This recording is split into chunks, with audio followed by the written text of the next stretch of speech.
সুপ্রিয় দর্শক মন্ডলী, আসসালামু আলাইকুম। বিসেফ ফাউন্ডেশনের নিয়মিত লাইভ টক শো থেকে আমি আতাউর রহমান মিটন আপনাদের সকলকে আন্তরিক শুভেচ্ছা এবং স্বাগত জানাচ্ছি আমাদের আজকের আয়োজনে। আপনারা ইতিমধ্যেই হয়তো জেনে থাকবেন যে আমাদের আজকের এই আয়োজনের শিরোনাম আমরা ঠিক করেছি জৈব সারে ভর্তুকি এবং নিরাপদ খাদ্য প্রসঙ্গ। আমরা সবাই নিরাপদ খাদ্যের জন্য মুখিয়ে আছি এবং বিসেফ ফাউন্ডেশন নিরাপদ খাদ্য নিশ্চিত করবার জন্য ধারাবাহিকভাবে তারা কার্যক্রম পরিচালনা করে আসছে। নীতি নির্ধারণী পর্যায়ে কি করা প্রয়োজন, কোথায় সহযোগিতা করলে নিরাপদ খাদ্যের নিশ্চিততা এবং সরবরাহ বা সাপ্লাই চেইনটা ঠিক করা সম্ভব, সেই বিষয়ে আমরা সাধারণত নাগরিক মন্তব্যগুলো তুলে ধরি। আমরা কম বেশি সকলেই জানি যে জিডিপিতে, আমাদের যে জিডিপি, সেই জিডিপিতে কৃষির অবদান প্রায় 14%। এবং এই 14% কৃষি জিডিপি আমাদেরকে গর্বিত করে। বিশেষ করে করোনা কালে আমরা দেখেছি যে আমাদের কৃষি খাতে সবকিছু বন্ধ থাকলেও কৃষি বন্ধ ছিল না, এবং এখনো পর্যন্ত বলা হচ্ছে যে কৃষি আমাদের অর্থনীতিকে, বিশেষ করে বাংলাদেশের যে সবুজ অর্থনীতি, সেই সবুজ অর্থনীতিকে চাঙ্গা রাখতে কৃষি হতে পারে আমাদের ভবিষ্যৎ। সেই জন্য কৃষিতে মনোযোগটা আমাদের বেশি, সরকারের দিক থেকেও সেখানে যথেষ্ট মনোযোগ দেওয়া হয়েছে। এবং আমরা এটাও জানি যে 2020-21 অর্থ বছরে কৃষিতে বরাদ্দ দেওয়া হয়েছে প্রায় 14,500 কোটি টাকা, এবং সেটাও খুবই গুরুত্বপূর্ণ, এবং যেটা টোটাল জিডিপির প্রায় 3%, টোটাল বাজেটের প্রায় 3%। তো এই এই যে বরাদ্দ দেয়া হয়েছে, এই বরাদ্দের একটা বড় জায়গা হচ্ছে কৃষিতে রাসায়নিক সারে ভর্তুকি। আপনারা জানেন সম্ভবত যে 2020-21 অর্থ বছরে আমাদের যে জমি, সেই জমিতে রাসায়নিক সারের চাহিদা নির্ধারণ করা হয়েছে ইউরিয়াতে 25,50,000 টন, ডিএপি 14 লাখ টন, অর্থাৎ অন অ্যান অ্যাভারেজ প্রায় 50 লাখ টন সারের ভর্তুকি দেওয়ার জন্য এবার পরিকল্পনা করা হয়েছে, এবং সেই ভর্তুকির পরিমাণ প্রায় 8,000 কোটি টাকা। আমি আবারও বলছি, 8,000 কোটি টাকা ভর্তুকি দেওয়ার প্রস্তুতি এবং সিদ্ধান্ত সরকারের দিক থেকে নেওয়া হয়েছে, এবং এই টোটালটাই দেয়া হবে ইউরিয়া এবং ডিএপি তে। এটি আমাদের একটু মনে রাখা দরকার। আমাদের এই যে ইউরিয়া এবং ডিএপি তে যখন আমরা ভর্তুকি দিচ্ছি, তখন আমরা মাত্র 3-4 রকমের সারে ভর্তুকি দিচ্ছি, কিন্তু আমরা সবাই জানি যে মাটির অনুপুষ্টির একটা ব্যাপার আছে, এবং সেই অনুপুষ্টি নিশ্চিত করতে হলে প্রায় 17-18 ধরনের অনুপুষ্টি আমাদের ঘাটতি পূরণ করতে হয়। সেই জায়গাটাতে আমরা সরকারের দিক থেকে কি উদ্যোগ রয়েছে বা কি উদ্যোগ নেওয়া প্রয়োজন, সেটা আমাদের আলোচনায় আমরা আনতে চাই। আমরা এই প্রসঙ্গে এই কথাটাও বলতে চাই যে আমাদের লক্ষ্য নিরাপদ খাদ্য নিশ্চিত করা, এবং বিশেষজ্ঞরা বলে থাকেন যে আমাদের জমিতে যে পরিমাণ রাসায়নিক সার ব্যবহার করা হয়, তাতে করে একদিকে জমির উৎপাদনশীলতা কমে যায়, অন্যদিকে আমাদের জমির যে খাদ্য, সেই খাদ্যে রেসিডুয়াল এফেক্ট বা অবশিষ্টাংশ থেকে যায়, যা মানব স্বাস্থ্যের জন্য ক্ষতিকর। আমি একটি তথ্য দিয়ে আপনাদেরকে বিষয়টি বোঝানোর চেষ্টা করছি। আমি একটি তথ্য সূত্র থেকে পেয়েছি, একজন কৃষি বিজ্ঞানীর লেখা থেকে, যে বাংলাদেশে প্রতি হেক্টর ফসলি জমিতে বর্তমানে গড়ে অন এন এভারেজ 660 কেজি সার ব্যবহৃত হয়। 660 কেজি সার ব্যবহৃত হয় প্রতি হেক্টর ফসলি জমিতে। এবং যদি আমরা সূচনা লগ্ন থেকে যদি এটাকে ধরি, অর্থাৎ সেই 60-এর দশক থেকে, তাহলে এই ব্যবহারের পরিমাণ 75% বেশি। আগে যা ব্যবহৃত হতো তার প্রায় 75% বেশি আমাদের রাসায়নিক সার ব্যবহার করা হচ্ছে। এটা আমাদের জন্য কাম্য কিনা, এটা আমাদের জন্য কাঙ্ক্ষিত কিনা, সেটা আমাদের বিবেচনায় রাখতে হবে। আমাদের বিশেষজ্ঞরা বলে থাকেন যে মাটিতে প্রায় 5% জৈব উপাদান থাকার প্রয়োজন, কিন্তু বর্তমানে রয়েছে গড়ে 1 থেকে 1.5%। এবং এই যে এটা নিচের দিকে নামছে, এই ধারা যদি অব্যাহত থাকে, তাহলে একসময় আমাদের মাটি বন্ধা হয়ে যাবে। মাটি যদি বন্ধা হয়ে যায়, তাহলে আমরা শুধুমাত্র রাসায়নিক সার দিয়ে আমাদের জমিতে ফসল ফলাতে পারবো কিনা, সেটি একটি বিরাট প্রশ্নবোধক চিহ্ন রয়েছে আমাদের সামনে। ফলে ভবিষ্যতের খাদ্য নিরাপত্তা যদি নিশ্চিত করতে হয়, মাটিতে জৈব উপাদান নিশ্চিত করতে হবে। এবং আমরা কম বেশি জানি যে এই মুহূর্তে বাংলাদেশে জৈব সারের চাহিদা প্রায় 60 থেকে 65 মেট্রিক টন। আমাদের চাহিদা হচ্ছে 60 থেকে 65 মেট্রিক টন। আর দেশে 40 থেকে 50টি কোম্পানি তারা জৈব সার উৎপাদন করছে, এবং সেখানে প্রায় 22,000 নারী তারা জড়িত আছে এই জৈব সারের ক্ষেত্রে। এখানে যে কথাটা আমি বলতেছি, বিশেষ করে কেঁচো সারের কথাটা, এই কেঁচো সার উৎপাদনে আমাদের গ্রামীণ নারীরা যুক্ত আছে, এবং এটা কিন্তু আমাদের নারী শ্রমিক, কৃষিতে নারী শ্রমিককে নারী শ্রমের অন্তর্ভুক্তির জায়গাতে একটা বড় জায়গা। এবং এই নারীরা তারা তারা কিন্তু এখন কিছু পয়সা রোজগার করতে পারছে, এবং এই নারীদের উৎপাদিত যে কেঁচো সার, সেটা প্রায় 30,000 মেট্রিক টন, এবং যেটার অর্থমূল্য কম বেশি 25 কোটি টাকা। এখন এই যে সরকার যে 8,000 কোটি টাকা ভর্তুকি দিচ্ছে, 8,000 কোটি টাকা থেকে যদি মাত্র 2,000 কোটি টাকা এই জৈব সারে ভর্তুকি দেওয়া হতো, তাহলে পরে আমাদের কৃষিতে নারী শ্রমিকরা এই যে কেঁচো সার উৎপাদনের সঙ্গে, আমাদের জৈব সার উৎপাদনের সঙ্গে যারা জড়িত আছে, ক্ষুদ্র এবং প্রান্তিক চাষিরা, প্রায় 40-50টি কোম্পানি তারা জড়িত আছে, তারা কিন্তু লাভবান হতে পারতো, আমাদের জৈব সারের ব্যবহার বাড়তো, মাটির উৎপাদনশীলতা বাড়তো, খাদ্য নিরাপদতা বাড়তো। এই কথাটা আমরা বলে আসছি দীর্ঘদিন ধরে, কিন্তু যে কোনো কারণেই হোক আমরা সরকারের মনোযোগ এখানে পাচ্ছি না। কারণ আমরা দেখলাম যে 8,000 কোটি টাকা রাসায়নিক সারে ভর্তুকি দেওয়া হবে, অথচ জৈব সারের জন্য, আমি যদি ভুল না করি, 1টি টাকাও ভর্তুকির সিদ্ধান্ত নেই। 1টি টাকাও ভর্তুকির সিদ্ধান্ত নেই। তাহলে সরকারের যে রাজনৈতিক অঙ্গীকার নিরাপদ এবং পুষ্টিকর খাদ্যের নিশ্চয়তা, যেটি বিশেষ অঙ্গীকার হিসেবে একাদশ জাতীয় সংসদ নির্বাচনের সময় বলা হয়েছে, এবং কৃষি মন্ত্রণালয় তাদের যে ভিশন মিশন, সেখানেও কিন্তু নিরাপদ ও লাভজনক কৃষির কথা বলা হয়েছে, এবং এবং কৃষি অর্থনীতিকে চাঙ্গা করার কথা বলা হয়েছে, গ্রামীণ নারীর ক্ষমতায়নের কথা বলা হয়েছে, এই সবগুলো সরকারি দলিলে রয়েছে। এবং বর্তমান কৃষি বান্ধব সরকার বক্তৃতা করার সময় এই কথাগুলো খুব জোর দিয়ে বললেও আমরা বাস্তবে এই জৈব সারে কোনো ভর্তুকি না থাকার ফলে এক ধরনের হতাশায় ভুগছি, এবং সেখানে নীতি কর্মসূচির মধ্যে একটা সমন্বয়হীনতা রয়েছে বলে আমরা মনে করছি। এই বিষয়গুলো নিয়ে খুব আলোচনা হওয়া দরকার। আপনারা মাফ করবেন, আমি একটু লম্বা ইন্ট্রোডাকশন দিলাম পরিস্থিতিটা বোঝার জন্য। এ বিষয়ে কথা বলার জন্য আজকে আমাদের সঙ্গে যুক্ত আছেন আমাদের জাপান থেকে যুক্ত আছেন অর্গানিক ফার্মিং এর সঙ্গে জড়িত, আমরা সবাই জানি, আমাদের বাংলাদেশি বিজ্ঞানী, এবং তিনি বর্তমানে রয়েছেন জাপানে। তিনি যুক্ত আছেন, আমি তার সাংগঠনিক পরিচয়টা যদি এইভাবে বলি, আইফম অর্গানিক ইন্টারন্যাশনাল এর গ্লোবাল অ্যাম্বাসেডর, এবং একই সাথে তিনি Asian local government for organic agriculture অ্যালোগার সঙ্গে অ্যাম্বাসেডর হিসেবে তিনি দায়িত্ব পালন করছেন। এছাড়া ডক্টর শেখ তানভীর হোসেন, তিনি আমাদের সঙ্গে আছেন। এছাড়াও আমাদের সঙ্গে আলোচনায় যুক্ত আছেন আরেকজন খাদ্য যোদ্ধা এবং এই জৈব চাষের একজন নিবেদিত কর্মী, বর্তমানে কাজ করছেন স্টেট ইউনিভার্সিটির পরিবেশ বিজ্ঞান বিভাগের বিভাগীয় প্রধান হিসেবে, ডক্টর মোহাম্মদ শফিকুল ইসলাম। আমাদের সঙ্গে যুক্ত আছেন কৃষি বিশ্লেষক এবং মাটি ও মানুষ অনুষ্ঠানের জনপ্রিয় উপস্থাপক জনাব রেজাউল করিম সিদ্দিক।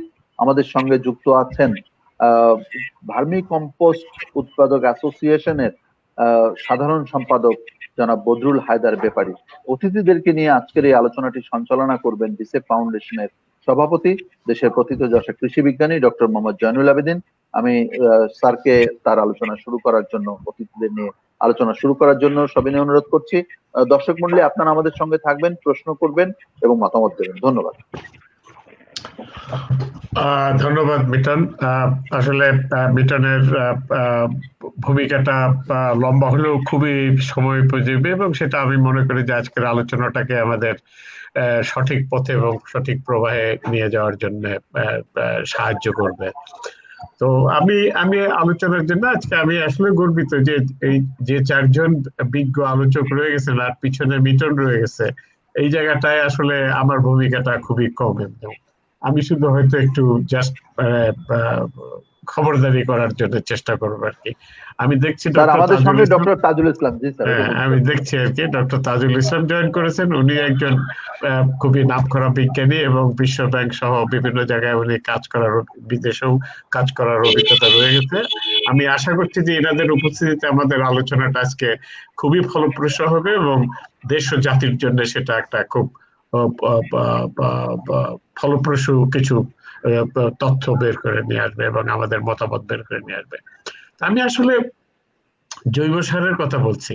জৈব সারের কথা দিয়ে আসলে জৈব সার বলতে রেজাউল করিম সিদ্দিকের কাছে আগে যেতে চাই। আপনি বহুদিন কৃষির সঙ্গে কাজ করেছেন, আসলে আমাদের ধারণাটা কি জৈব সার সম্বন্ধে? কোন কোন জিনিস আসলে জৈব সার, এবং জৈব সার নিয়ে কেনই আমাদের এত চিন্তা ভাবনা? যদিও মিটন কিছুটা বলেছে, কিন্তু কৃষির সাথে, নিরাপদ খাদ্যের সাথে এবং খাদ্য নিরাপত্তার সাথে জৈব সার আসলে আমাদের কি ভূমিকা পালন করতে পারে? ধন্যবাদ শ্রদ্ধেয় ডক্টর মোহাম্মদ জয়নুল আবেদিন আপনার চমৎকার বক্তব্যের জন্য। মিটন যে কথাটা প্রথমেই বলেছেন তার মধ্য দিয়ে আমরা আসলে পেয়ে যাই যে আমাদের দেশে রাসায়নিক ভিত্তিক চাষ ব্যবস্থা যখন থেকে চালু করা হয় তখন দুটো জিনিস, একটা হচ্ছে যে আমরা যেমন বলেছি বোকার ফসল পোকায় খায়, এই কথা বলে আমরা যেমন কীটনাশক ব্যবহার করা শুরু করেছি, আবার একই সাথে আমরা অধিক গ্রো মোর ফুড বা সবুজ বিপ্লব, অধিক ফসল ফলাও, এই কথা বলে আমরা কিন্তু ফার্টিলাইজার ব্যবহার করা শুরু করেছি।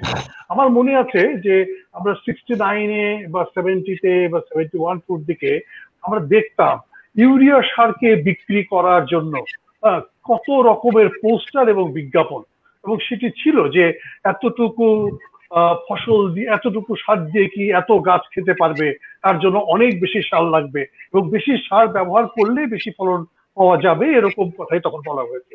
কিন্তু এটা তো বিজ্ঞানীরা খুব ভালোভাবেই জানেন যে যুগ যুগ ধরে ফসলের মাঠে রাসায়নিক সার ব্যবহার করার ফলে, আমাদের শুধুমাত্র সার ব্যবহার করা না, আমরা কীটনাশক ব্যবহার করার ফলে আমরা যদি বলি যে মাটির যে স্বাস্থ্য সেটা কিন্তু নষ্ট হয়েছে, মাটির যে অনুপুষ্টিগুলো থাকা দরকার সেগুলো কিন্তু নষ্ট হয়েছে। এবং এই নষ্ট হওয়ার কারণে আমরা বুঝতে পারছি যে এখন কিন্তু ফার্টিলাইজার ব্যবহার করেও আমরা কিন্তু কাঙ্ক্ষিত ফসল পাচ্ছি না। তার কারণ একটি ফার্টিলাইজার দিয়ে তো হবে না, আরো অনেক ফার্টিলাইজার লাগবে, এবং অনেক ফার্টিলাইজারের ভেতরে যদি আমরা যে 16টি খাদ্য উপাদানের কথা বলি, সেই খাদ্য উপাদানগুলো তো নাই, এবং যে পরিমাণ, যেটা মিটন বলছিল, যে পরিমাণ পুষ্টি মাটিতে ন্যাচারালি থাকার কথা, সে পুষ্টিগুলো কিন্তু কমে গেছে। আমরা 1% জৈব উপাদান পাই না। এখন আপনি যতই ইউরিয়া দেন বা যতই টিএসপি, এমপি এগুলো দেন, আপনার যদি ওই 13টি বা 12টি উপাদান যদি না থাকে, তাহলে আপনার খাদ্য উৎপাদন হবে কেমন করে? আপনি তো সেই উৎপাদনটা করতে পারবেন না।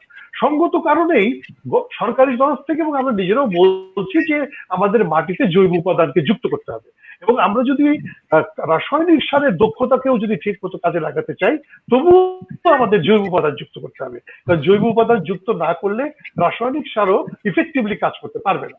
এবং সেই জন্য আজকে সে বলছে যে জৈব সারের ব্যবহার সেটা কিন্তু বাড়াতে হবে, এবং জৈব সারের ব্যবহার বাড়ানোর জন্য জৈব সার উৎপাদন করতে হবে। জৈব সার উৎপাদন করবে কে? আপনি দেখেন, সুষম সার প্রয়োগের স্বার্থে আমরা দেখেছি ইউরিয়া সার সহ অন্যান্য সারের দাম কমানো হয়েছে, বা এই সমস্ত জায়গায় ভর্তুকি দেওয়া হয়েছে, বা ডিএপি সারের ক্ষেত্রে ভর্তুকি দেওয়া হয়েছে। তার কারণটা কি? বলা হচ্ছে যে সুষম সার ব্যবহার করতে হবে। কৃষক শুধুমাত্র ইউরিয়া সার বেশি করে ব্যবহার করে সেইটা না, অন্যান্য সার ব্যবহার করতে হবে। কিন্তু জৈব উপাদানের যে একটা বড় ধরনের ঘাটতি রয়ে গেছে, সেই জায়গাটাতে কিন্তু আমাদের মনোযোগটা খুবই কম, এবং সেই জায়গাতে কোনো ভর্তুকি। জি, আমরা ভর্তুকির ব্যাপারটা একটু পরে যাব আবার, কিন্তু আমি একটু মানে জৈব সার বলতে এই ব্র্যাকেটের ভিতরে আমাদের কোন কোন জিনিসগুলো রয়ে গেছে সেটা সম্বন্ধে কিছু বলবেন সংক্ষেপে।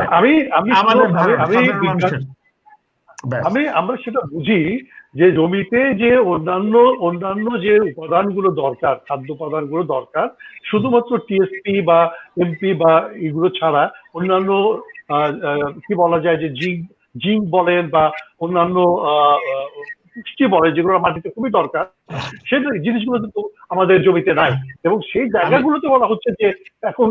জি, আমি মানে পরিষ্কার যে আমি আসলে আপনাকে দিয়ে শুরু করেছি এই কারণে যে আমরা জানি যে আপনি কৃষিবিদ না হলেও কৃষির সঙ্গে বহুদিন কাজ করেছেন, ফলে মানে ধারণাটার আসলে সম্বন্ধে মানে আমরা কি বুঝতেছি সেটাই করার জন্য। আমি একজন, আপনি শেষের দিকে এসে বলেছেন যে আপনি কৃষি বিজ্ঞানী নন, কিন্তু আমাদের সঙ্গে একজন কৃষি বিজ্ঞানীও আছেন, ডক্টর তাজুল ইসলাম।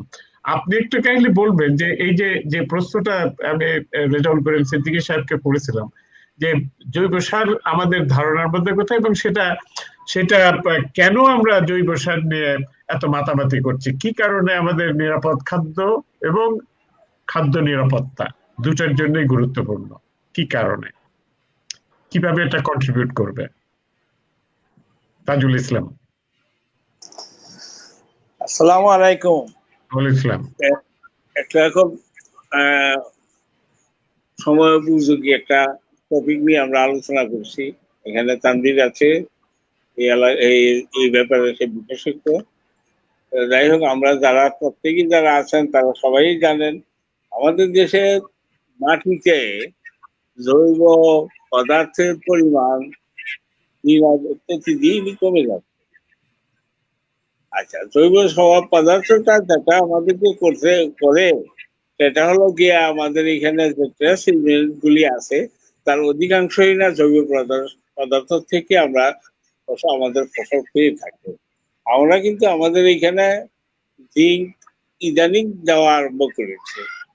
হ্যাঁ, আমাদের এখানে এই আরো যে ট্রেস এলিমেন্ট গুলি আছে এইগুলি আমাদের দেশে খুব কম ব্যবহার করা হয়। আমরা কিন্তু 60-এর দশকে যে কেমিক্যাল ফার্টিলাইজার সকল গ্রিন রেভলিউশনের নামে ইন্ট্রোডিউস করেছি আমাদের দেশে, এটা কিন্তু চলতেছে এবং এটার অনেক মিসইউজও হয়েছে। অনেক সময় ব্যালেন্সের বাইরে ফার্টিলাইজার না ব্যবহার করা হচ্ছে, ফার্মাররা অনেক সময় জানে না, দেখে যে ইউরিয়া দিলে জমির ফসলের চেহারা সবুজ হয় বা ইয়া হয়, এইগুলি দেখে তারা করে, কিন্তু আলটিমেটলি ফসল প্রোডাকশনের মধ্যে জৈব সার একটা ব্যালেন্স একটা ইয়ে আসে।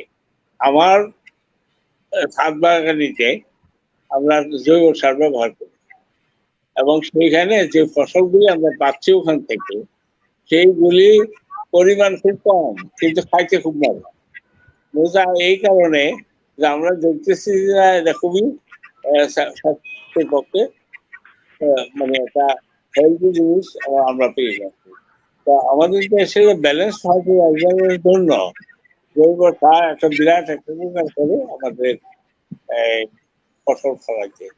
এই জিনিসটা করার দরকার আমাদের দেশে বোঝা হয়েছে। জৈব সার খালি জৈব সার দিয়ে কিন্তু ফসল আঠানো রোগ ফলন আমরা পাই না, তার জন্য একটা আমাদের কেমিক্যাল সারও কিছু দিতে হয়। কিন্তু তাই বলে জৈব সার বাদ দিয়া খালি কেমিক্যাল দিয়ে কিন্তু এই দেশে প্রোডাকশন বা সয়েল হেলথ রক্ষা করা যাবে না। এই জন্যই আমাদের জৈব সারের দরকার। Thank you. আচ্ছা, thank you so much, thank you so much.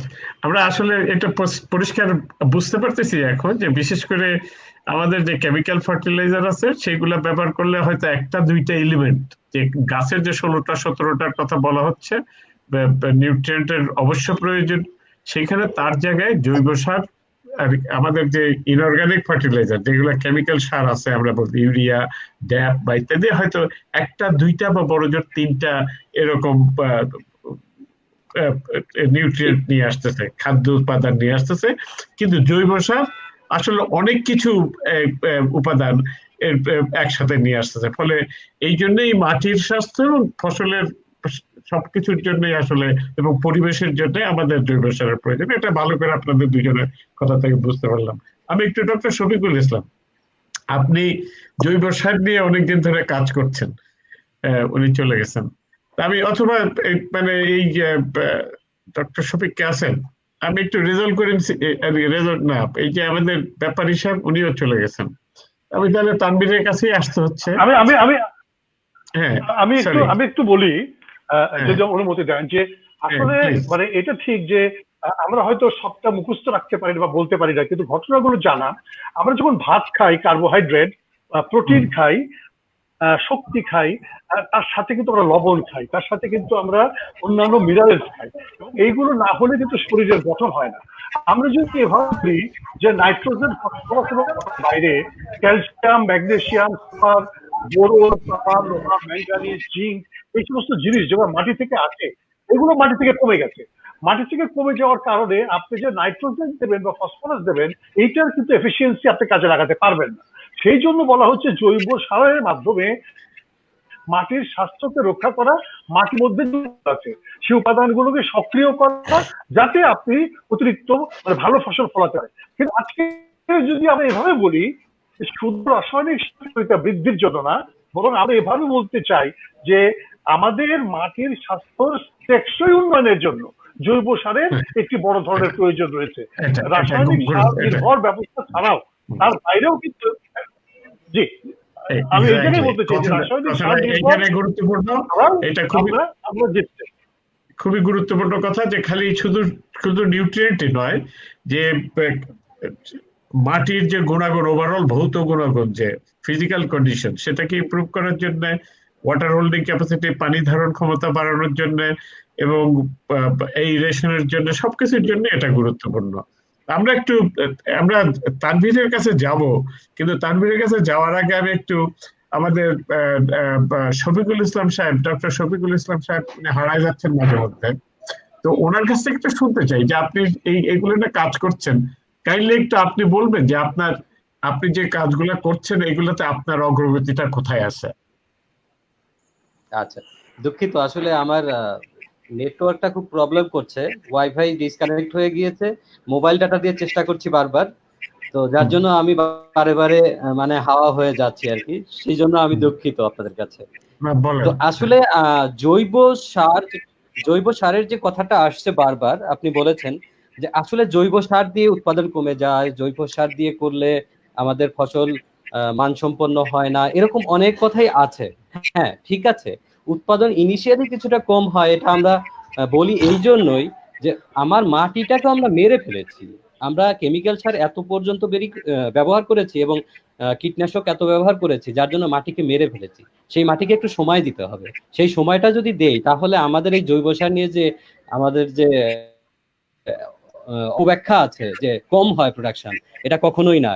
এবং আমি চা বাগানে দীর্ঘদিন কাজ করেছি, প্রায় 10 বছর কাজ করেছি, এবং বাংলাদেশে একমাত্র অর্গানিক টি গার্ডেন কাজিতে, সেখানে গেলে দেখবেন যে জৈব সার দিয়ে কিরকম প্রোডাকশন এখন হচ্ছে, এবং সেখানে কখনোই কম না, এবং কোয়ালিটি অনেক ভালো, এবং মার্কেট প্রাইস অনেক বেশি। যার জন্য আমি একটা কথাই শুধু বলবো যে আপনি সময় দেন, একটু সময় দিতে হবে, সময় দিলে তবেই মাটি তরতাজা হবে, মাটিতে জৈব পদার্থটা, অর্গানিক ম্যাটারটা, হিউমাসটা, এটা ফিরে আসবে, এবং তখন পোকামাকড়, কেঁচো, যত সয়েল অর্গানিজম আছে সব ফিরে আসবে। তখনই আমরা বলতে পারবো যে আমাদের মাটিটা আবার জীবন্ত হচ্ছে, এবং তখন আমরা এই জৈব পদ্ধতিতে চাষাবাদকে অনেক লাভবান হব, এবং আমরা আমাদের অর্গানিক পদ্ধতি থেকে, অর্গানিক চাষাবাদ পদ্ধতিকে এগিয়ে নিয়ে যেতে পারবো। আচ্ছা, good, thank you so much. আমি একটা জিনিস মানে এটা এখনই ক্লারিফাই করে নেওয়া দরকার। আমাদের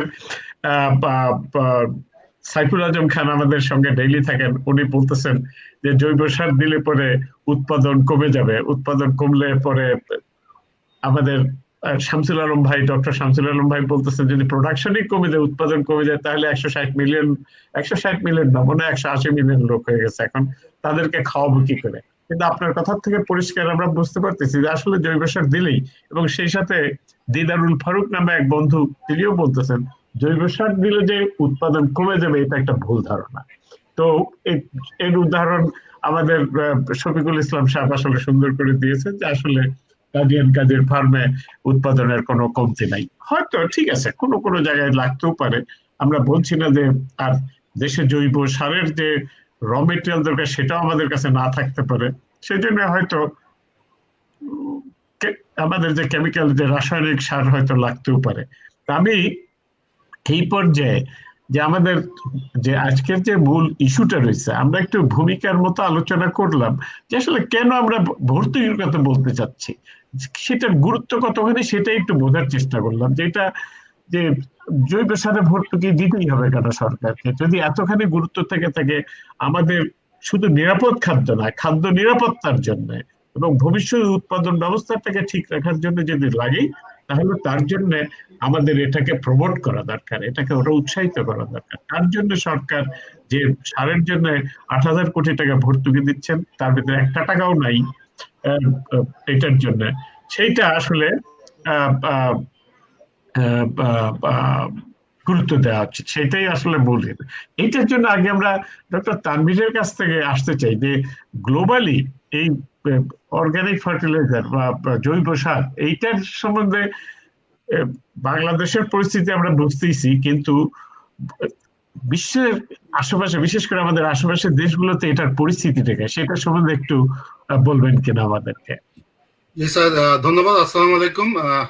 ধন্যবাদ আমাকে আজকে সুযোগ দেওয়ার জন্য। এবং আমি প্রথমেই ভূমিকাতে যে কথাগুলো এসছে ডক্টর শফিকুল ইসলাম, রেজা ভাই এবং ডক্টর তাজুল ইসলাম, মিটন ভাই যা বলছেন, আসলে জৈব সারের গুরুত্বটা বলা আসলে আমার মনে হয় আজকে এই আলোচনা বিষয় নয়, যদিও ভূমিকাতে খুব সুন্দরভাবে উঠে আসছে।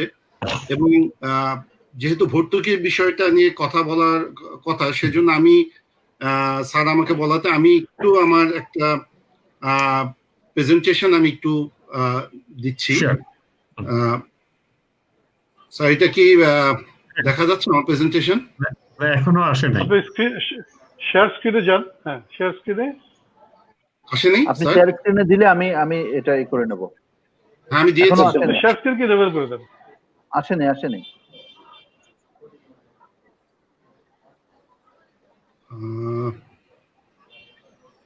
শেয়ার স্ক্রিন কি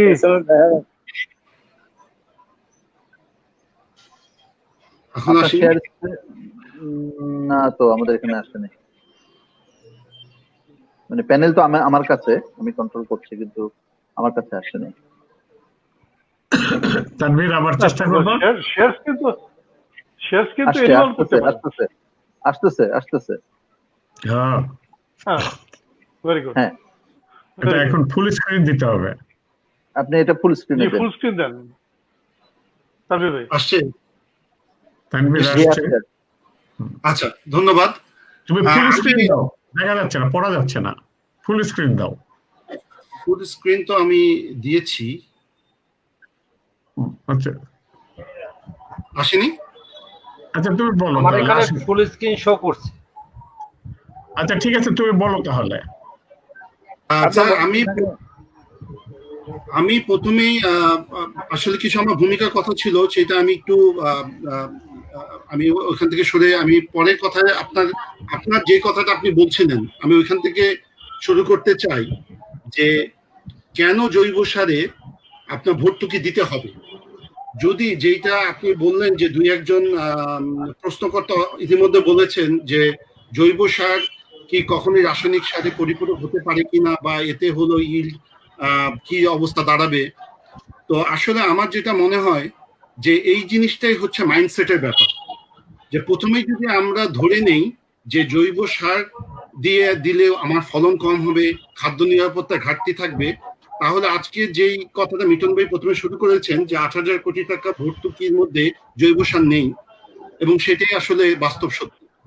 এবং যদি আমাদের বুঝতে হয় যে অর্গানিক ফার্টিলাইজারটা প্রয়োজন এবং এটা কিসের জন্য প্রয়োজন, সেই জিনিসটা বোঝার জন্য প্রথমে আমাদেরকে বুঝতে হবে যে জিনিসটা এখন সর্বদাই সব জায়গায় আলোচনা হয়, সেটাকে বলা হয় ট্রু কস্ট অ্যাকাউন্টিং। এবং এই ট্রু কস্ট অ্যাকাউন্টিংটা এমন একটা বিষয় যে এখানে আপনারা যেগুলো আলোচনা করছিলেন সেই বিষয়গুলো, যে আপনার এনভায়রনমেন্টাল প্রোটেকশনের জন্য মাটির উর্বরতা, পানি, biodiversity, animal health, climate change, West reduction, human health, quality livelihood, এগুলো সবগুলো মিলিয়ে কিন্তু আসলে একটা ট্রু কস্ট অ্যাকাউন্টিং করতে হবে। আমাদেরকে হিসাব করতে হবে যে শুধুমাত্র ইল্ডের কথা যখন আমরা বলি বা প্রোডাকশনের কথা বলি, পাশাপাশি আমাদের এই টোটাল কস্টটা যদি আমরা বের করি, তাহলে কিন্তু আমরা তুলনা করতে পারবো যে অর্গানিক ফার্টিলাইজারের মাধ্যমে বা অর্গানিক এগ্রিকালচার এবং আমাদের কনভেনশনাল এগ্রিকালচারের মধ্যে পার্থক্যটা কি।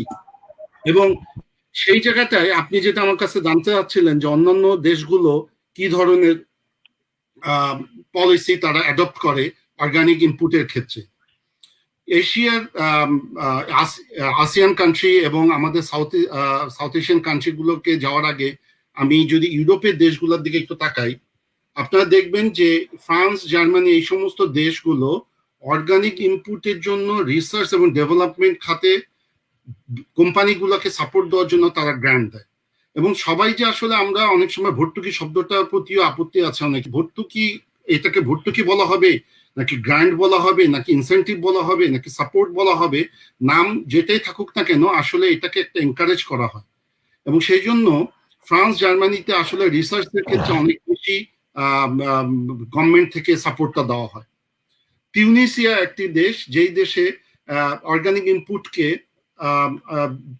এনকারেজ করার জন্য সমস্ত ধরনের ট্যাক্স এবং ইম্পোর্ট ডিউটিসকে ওয়েভ করা হয়েছে। মেক্সিকোতে গভর্নমেন্ট সাবসিডি দিচ্ছে 50% টোটাল কস্ট, যখন কেউ কোনো ফার্মার বা কোনো প্রডিউসার সে যখন হলো তার জমিতে প্রদান করে। কেনিয়াতে এটা একটা লোকাল গভর্নমেন্টের একটা হলো অ্যাপ্রোচ, যে তারা হলো অর্গানিক ফার্টিলাইজার কোম্পানিগুলোকে আপনার একটা সাপোর্ট দেয়, যেমন ধরেন তারা জমি দিচ্ছে এবং কিছু অ্যালোকেশনও করে, টাকা পয়সা কিছু টাকা দেয়, এবং সেক্ষেত্রে কোম্পানিগুলো কম মূল্যে কৃষকদেরকে অর্গানিক ফার্টিলাইজার হলো দিতে বাধ্য থাকে। এগুলো হচ্ছে এশিয়ার বাইরের সিনারিও। এশিয়ার মধ্যে যদি আমরা দেখি, বলে রাখা ভালো, আমি আজকে যেই উদাহরণগুলো দিচ্ছি সেগুলো হচ্ছে আইফোমের একটি পলিসি ডিরেক্টিভ বা টুলকিট থেকে নেওয়া, এবং সেটা আমরা 2017 সালে করেছি। আপনারা জানেন যে আইফোম হচ্ছে international federation of organic agriculture movement, যেটা world wide umbrella organization for organic এগ্রিকালচারের জন্য, এবং এখানে 800টা অ্যাফিলিয়েটেড আছে 117টা দেশের থেকে। 1972 সালে এটা প্রতিষ্ঠিত হয়েছে জার্মানিতে, এবং এটা হচ্ছে ওয়ার্ল্ডের আমব্রেলা অর্গানাইজেশন, এবং আমি এখানে বর্তমানে গ্লোবাল অ্যাম্বাসেডর হিসাবে আছি।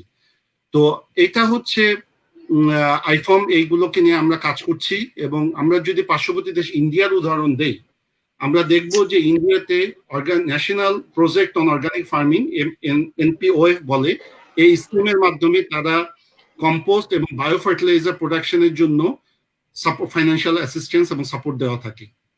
সিকিম একটা স্টেট যেটাকে বলা হয় ওয়ার্ল্ডের প্রথম একটা প্রদেশ যেটা 100% অর্গানিক ইতিমধ্যে হয়েছে, এবং সেখানে ভার্মি কম্পোস্ট ফ্যাসিলিটি করানোর জন্য এবং এনকারেজ করার জন্য সিকিম মিশনের মাধ্যমে টোটালি সাবসিডাইজড সাপোর্ট করা হয় গভর্নমেন্ট থেকে। শ্রীলঙ্কা আরেকটি আমাদের পার্শ্ববর্তী দেশ, যেখানে 2016 সালতেই অর্গানিক ফার্টিলাইজারকে সাবসিডি দেওয়া হচ্ছে। এবং আমি নিজে শ্রীলঙ্কাতে দেখেছি যে কৃষকদেরকে বলা হয় যে তোমরা যত বেশি অর্গানিক ফার্টিলাইজার দিবা প্রাথমিকভাবে, তোমরা কিছু কেমিক্যাল ফার্টিলাইজারের জন্য কিছু তোমরা ইনসেন্টিভ পাবা। এবং তাদেরকে যখন জিজ্ঞাসা করলাম, তারা বলে যে এর মাধ্যমে তারা একেবারে হঠাৎ করেই মুভ করতে চায় না অর্গানিকে, তারা শুরু করতে চায় যে কৃষক আগে হলো অর্গানিকের মাধ্যমে যাক, আস্তে আস্তে তখন কেমিক্যালের ব্যবহারটা কমে আসবে। এইরকম একটা toxin free nation programme Sri Lanka নিয়েছে। নেপাল একটি ছোট দেশ, এবং তারাও ইতিমধ্যে মিনিস্ট্রি অফ এগ্রিকালচারের মাধ্যমে 2015 সালে অর্গানিক ফার্টিলাইজার সাবসিডি প্রোগ্রাম নেয়।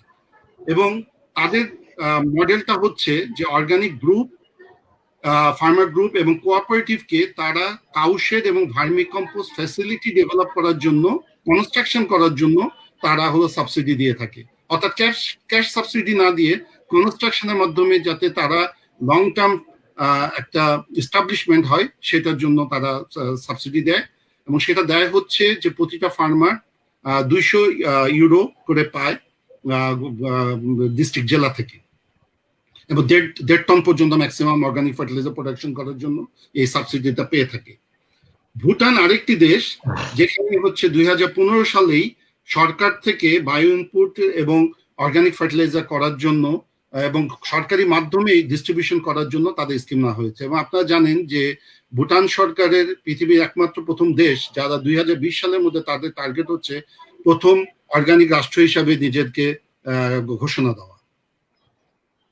আসিয়ান দেশগুলোর মধ্যে যদি দেখি, আমরা ফিলিপিনে দেখি যে 2010-এর যে ওদের অর্গানিক এগ্রিকালচার অ্যাক্ট, তার মাধ্যমে আপনার 2011 থেকে 2016 সালের মধ্যে 746টা অর্গানিক ইনপুট ফ্যাসিলিটিস তারা সৃষ্টি করেছে, এবং যার মাধ্যমে 1100 মেট্রিক টন অর্গানিক ফার্টিলাইজার তারা উৎপাদন করে। থাইল্যান্ড আরেকটা দেশ, আসিয়ান কান্ট্রি, তাদের 5 বছর প্রোগ্রাম 2005 সাল থেকে যেটা শুরু করে, যেখানে 42 লক্ষ কৃষকদেরকে আপনার অর্গানিক ইনপুট সাপোর্ট করে যাতে তারা হলো কেমিক্যাল থেকে কমে আসতে পারে, এবং 50% কেমিক্যাল যাতে তারা রিডিউস হয় সেই লক্ষ্যমাত্রা নিয়ে তারা হলো গভর্নমেন্ট হলো সাপোর্ট দিয়ে থাকে।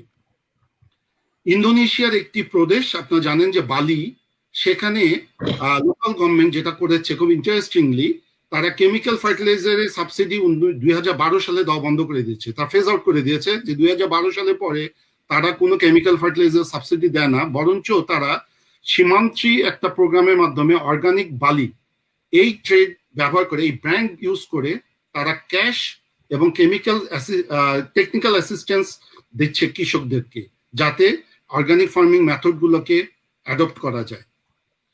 উন্নত দেশগুলোর জন্য যদি তাকাই, সাউথ কোরিয়া একটা, তাদের সরকার ফিক্সড একটা অ্যামাউন্ট তারা দেয় যে যদি অর্গানিক ফার্টিলাইজার পারচেস করে, এবং একইভাবে কাউন্সিল অফ এগ্রিকালচার, যেটা তাইওয়ানে কাউন্সিল অফ এগ্রিকালচার বলে, আমাদের যেটাকে বলা মিনিস্ট্রি অফ এগ্রিকালচার, তারাও একইভাবে কৃষকদেরকে আপনার অর্গানিক ফার্টিলাইজার কেনার জন্য এবং কম্পোস্টিং ফ্যাসিলিটি সেট আপ করার জন্য আপনার ফান্ড দিয়ে থাকে।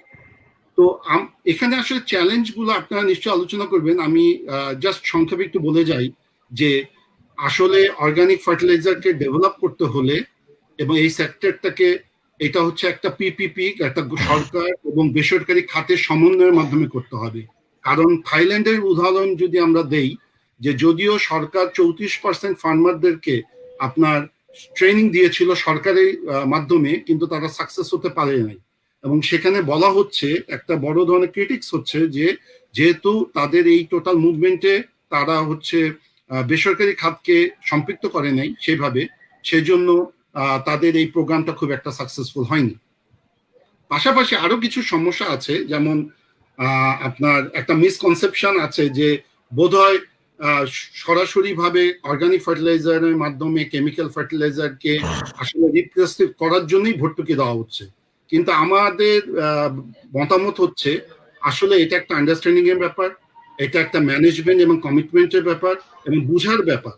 আসলে এটা সরকার এবং প্রত্যেকটা সেক্টর এবং নাগরিকের বুঝতে হবে, যেটা আমরা আলোচনা করছিলাম, যে কি লাভ হবে এই অর্গানিক ফার্টিলাইজার বা বায়োপেস্টিসাইড বা অর্গানিক ইনপুট দিলে পরিবেশ, মাটি, ব্যক্তি সবার জন্য কি উপকার হবে। সুতরাং এটা হচ্ছে একটা কমিটমেন্ট, একটা ওন করার বিষয়, এটা শুধুমাত্র কোনো চাপিয়ে দেওয়া বিষয় নয়। এবং আপনারা যেটা বলছিলেন একইভাবে যে অর্গানিক ফার্টিলাইজার বিভিন্ন রকম আছে, এবং এটাও আসলে আমাদের পরীক্ষা করার দরকার যে কোন ধরনের অর্গানিক ফার্টিলাইজার ব্যবহার করলে সেটা হচ্ছে কস্ট এফেক্টিভ হবে। সুতরাং ভর্তুকি দেওয়ার পূর্বেও আরেকটু আলোচনা এবং দেখতে হবে যে কোন কোন অর্গানিক ফার্টিলাইজারের ক্ষেত্রে ভর্তুকি বা সাহায্য সরকার দিতে পারে। তো সুতরাং আমার সংক্ষেপে সর্বশেষ যে এই মুহূর্তে আমি যেটা ফোকাস করতে চাই, যে দুইটা ওয়েতে অর্গানিক দিকে আমাদের যাওয়া উচিত। একটা হচ্ছে যে বালি মডেল, যেখানে সরাসরি একটা লোকাল গভর্নমেন্ট বা একটা সরকার যারা মনে করে যে আমাদেরকে অর্গানিক ফার্টিলাইজার বা অর্গানিক এগ্রিকালচারে আমাদেরকে ফোকাস করতে হবে, অথবা ইউরোপিয়ান দেশগুলো বা স্ক্যান্ডিনেভিয়ান দেশগুলো যারা মনে করে যে পরিবেশটা হচ্ছে একটা বিষয় এবং টক্সিক বা বিষাক্ত এলিমেন্ট গুলোকে এগ্রিকালচার থেকে দূরে রাখতে হবে, এবং সেটার জন্যই তারা হচ্ছে এই ধরনের রিসার্চের ক্ষেত্রে তারা অনেক বেশি ফান্ডিং দিয়ে থাকে। এবং আমি বারবারই যেটা বলার চেষ্টা করব যে পলিটিক্যাল কমিটমেন্ট এবং পলিসিটা হচ্ছে খুব বেশি ইম্পর্টেন্ট, এবং রিসার্চ ডেভেলপমেন্ট এবং লজিস্টিক সেট আপের ক্ষেত্রে গ্র্যান্টটা দেওয়া উচিত, ভর্তুকিটা দেওয়া উচিত বা ইনসেন্টিভ দেওয়া উচিত, রাদার দেন সবসময় ক্যাশ সাপোর্ট যে দিতে হবে সেটা এমন কোনো কথা নাই। কারণ ভর্তুকি অনেক সময় দেখা যায় যে ক্যাশ সাপোর্টের মাধ্যমে দিলে সেটা সাস্টেইন করে না, লং টার্ম এটাকে ধরে রাখা যায় না। সুতরাং যখন ট্রেনিং এবং সেট আপ, ফিজিক্যাল সেট আপের যদি ধরে করা যায় এবং সত্যিকার অর্থে মোটিভেট করা যায় যারা উৎপাদনকারী, যারা কনজিউমার, শুধুমাত্র কৃষকদেরকে মোটিভেট করলে হবে না, একইভাবে কনজিউমারদেরকেও মোটিভেট করতে হবে এবং তাদেরকেও বলতে হবে, বোঝাতে হবে যে কেন আমার এই নিরাপদ খাদ্যটা খাওয়া উচিত। এবং এই করোনা সময়ে আপনারা একটু আমি বলে রাখি যে আপনারা দেখেছেন যে অনেক ইন্ডাস্ট্রি বন্ধ হয়ে গেছে, অনেক দোকান বন্ধ হয়ে গেছে, অনেক আউটলেট বন্ধ হয়ে গেছে, কিন্তু পৃথিবীর বড় বড় দেশে এবং এশিয়ারও বিভিন্ন দেশে দেখা গেছে যে নিরাপদ খাদ্য এবং রিটেল শপগুলো তাদের কিন্তু বিক্রি বেড়েছে, অর্গানিক এবং সেফ ফুডের কিন্তু বিক্রি বেড়েছে। কারণ মানুষ মনে করছে যে এই মুহূর্তে শারীরিক ইমিউনিটি এবং ফিজিক্যাল আমাদেরকে ভালো থাকতে হবে, এবং এটার জন্য নিরাপদ খাদ্য একটা বিরাট বিষয়। সবশেষে আমি এই মুহূর্তে যেটা বলতে চাচ্ছি যে ফলনের ক্ষেত্রে যেটা শফিকুল আলম সাহেব, ইসলাম সাহেব বলেছেন, আমিও একমত। শুধু চায়ের ক্ষেত্রে না, ইভেন আমরা অনেক ধরনের, আপনারা হয়তো গুগলে সার্চ দিলেও পাবেন, আমার নিজেরও অনেকগুলো পেপার আর্টিকেল আছে যে ভেজিটেবলস, রাইস এবং অনেক ক্রপের ক্ষেত্রেই যে অর্গানিক ইনপুট এবং অর্গানিক এগ্রিকালচারে ফলন কম হয় না। একটু আপনাকে সময় দিতে হবে, বিশেষ করে আপনার ভেজিটেবলের ক্ষেত্রে তো খুব তাড়াতাড়ি আপনার রেজাল্ট পাবেন, কনভেনশনাল সিস্টেমের সাথে হলো এটা কম্পিটেবল, বাট রাইসের ক্ষেত্রেও একটু সময় দিলেই এটা হচ্ছে কিন্তু কম্পিটেবল। এবং আমি আবারও বলতে চাচ্ছি যেটা, যে ট্রু কস্ট অ্যাকাউন্টিং আপনাকে করতে হবে, আপনাকে দেখতে হবে শুধুমাত্র আমি একদিক দিয়ে ফলন বাড়ানোর জন্য এই রাসায়নিক সার দিলাম, কিন্তু দীর্ঘদিন এই ব্যবহার করার পর এই মাটি এবং এই যে দিনের পর দিন যে অর্গানিক ফার্টিলাইজার ব্যবহার আমাদের দেশে বাড়ছে, এটা আমাদেরকে কোথায় নিয়ে যাচ্ছে। সুতরাং এই বিষয়গুলোকে আমি এই মুহূর্তে আপাতত একটুকুই বলতে চাচ্ছি, এবং এর পরবর্তীতে আমার যদি সুযোগ হয় আমি আবার বলবো। তবে আমি সবাইকে অনুরোধ করব যে আইফার্ম অর্গানিক ইন্টারন্যাশনালের guideline for public support of organic agriculture, যেটা 2017-তে প্রকাশ করেছে, সেখানে আমরা আরো অনেক উদাহরণ এবং অনেক দেশের অনেক সাকসেস স্টোরি পাবো। ধন্যবাদ স্যার। Thank you. ওই যে শেষের যে রেফারেন্সটার কথা বললে, কাইন্ডলি একটু যদি আমাদের সঙ্গে লিংক দিয়ে শেয়ার করো, আমাদের জন্য সহজ হয়, নাহলে খুঁজে পেতেও হয়তো অনেক সময় বুড়া মানুষদের কষ্ট হতে পারে। কিন্তু একটা জিনিস হলো, থ্যাংক ইউ তানভীর, খুব সুন্দর করে বলেছো, কিন্তু একটা জিনিস যে আমার কাছে অন্তত পরিষ্কার হয়েছে যে এটা শুধু আমরা আজকে এই প্রশ্নটা আমরাই তুলতেছি না, এটা আমাদের আগেই অনেক বিশ্বের অনেক দেশ এটা নিয়ে চিন্তা করে রাখছে এবং তারা এটার জন্য প্র্যাকটিক্যাল বাস্তবসম্মত পদক্ষেপ নিচ্ছে আর কি। একটা জিনিস মানে তোমার কাছে একটু প্রশ্ন করে তুমি চলে যাওয়া, মানে এই মুহূর্তে যাওয়ার আগে যে প্রশ্নটা, ডিলেমাটা আমাদের মধ্যে রয়েছে, একদল ভাবছেন যে আমাদের কেমিক্যাল ইনঅর্গানিক ফার্টিলাইজার ফ্যাক্টরিতে তৈরি করা ফার্টিলাইজার দিতেই হবে আমাদের ক্রমবর্ধমান জনসংখ্যার জন্য, আর একদল বলছে না, এটা তুমি নিজেও বলছো যে না, আমাদের পাশাপাশি এটা জৈব সার দিয়ে আমাদের উৎপাদনটা ঠিক রেখে আমরা উৎপাদন বৃদ্ধিও করতে পারি। এই দুটার মধ্যে আসলে বাংলাদেশের কনটেক্সট যদি চিন্তা করি, আমরা টু হোয়াট এক্সটেন্ট, মানে কনটেক্সট বলতে এই বোঝাচ্ছি যে আমার যে অর্গানিক ফার্টিলাইজার অ্যাভেলেবিলিটির জন্য, তার জন্য যে বায়োমাস দরকার, ইত্যাদি দরকার, সবকিছু যদি চিন্তা করে যদি বলি, তাহলে what would be your recommendation? Sir, তো ধন্যবাদ স্যার। হ্যাঁ, আমি আপনার প্রশ্নটা বুঝতে পেরেছি, এবং আমার এক্ষেত্রে খুব সহজভাবে যদি আমি বলি যে আমরা আসলে রাতারাতি আমাদের বাংলাদেশকে আমি মনে করি না যে এটা একটা অর্গানিক দেশে আমি পরিণত করতে পারবো, ভুটান বা সিকিমের মতো। কারণ ওটা একটা ছোট দেশ, ওই ছোট দেশে অনেক খুব তাড়াতাড়ি অনেক কিছু করা সম্ভব। আমাদের মতো একটা দেশে এটা হচ্ছে খুবই যুক্তিসঙ্গত কথা যে আমরা কিন্তু রাতারাতি আমাদের বলা উচিত না যে বাংলাদেশ একটা হলো অর্গানিক এগ্রিকালচারের দেশ হয়ে যাবে। কিন্তু আমরা যে জিনিসটা বলতে চাচ্ছি যে আমাদেরকে ফেজ বাই ফেজ যেতে হবে, এবং এইটা চলবে, কেমিক্যালও দেওয়া হবে, এবং কিছু কিছু জায়গায় যেখানে কেমিক্যাল দেওয়া হচ্ছে ওই সমস্ত জায়গায় আপনি রিডিউসড ওয়েতে 25%, 50%, 75% এইভাবে আপনি পাশাপাশি প্যারালালি অর্গানিক ফার্টিলাইজার বা অর্গানিক ইনপুট গুলা দেন, যেটা আমাদের ICM বা IPM যে পলিসি গুলো সেগুলো করেন। এরপর নেক্সট স্টেজে আপনি অর্গানিকে যান। এটা হচ্ছে একটা ওয়ে। আরেকটা ওয়ে হচ্ছে যে অনেক দেশ আপনি দেখবেন, ফিলিপিন্স বা থাইল্যান্ড বিশেষ করে, তারা কিন্তু তাদের কিছু এলাকাকে আপনার ইম্পোর্ট এক্সপোর্ট করার জন্য কিছু কিছু সেক্টরে তারা আপনার অর্গানিককে প্যাট্রোনাইজ করে। আমরাও কিন্তু যেহেতু এখন আমরা কিছু কিছু ক্ষেত্রে রাইস এক্সপোর্ট করি, আমরা কিছু স্পাইস এক্সপোর্ট করি, আমরা কোনো কিছু টি এক্সপোর্ট করি, আমরা শ্রিম্প এক্সপোর্ট করি, যেই সমস্ত জায়গাগুলা সেক্টরগুলোকে আমরা অলরেডি আমরা এক্সপোর্ট শুরু করেছি, ওই জায়গাগুলোকে ভ্যালু এডিশন করার জন্য আমরা অর্গানিক রাখতে পারি। কারণ organic is a sort of value addition, it's a plus alpha. আপনাকে ওইখানে একটা অতিরিক্ত আপনি মুনাফা আমরা নিতে পারবো। তো সুতরাং আমি এটাকে দুইটা ভাগে ভাগ করতে চাই। একটা হচ্ছে যেটা আমাদের দেশীয় ব্যবহারের জায়গাগুলোতে আস্তে আস্তে আমাদেরকে অর্গানিক ইনপুট গুলোকে দিতে হবে। Good, thank you. Export enterprise, সেখানে হলো ভ্যালু এডিশনের জন্য অর্গানিকটাকে রাখতে হবে। আচ্ছা, গুড, থ্যাংক ইউ। তুমি একটা গুরুত্বপূর্ণ কথা আমাদেরকে শোনাইছো, ট্রু কস্ট অ্যাকাউন্টিং।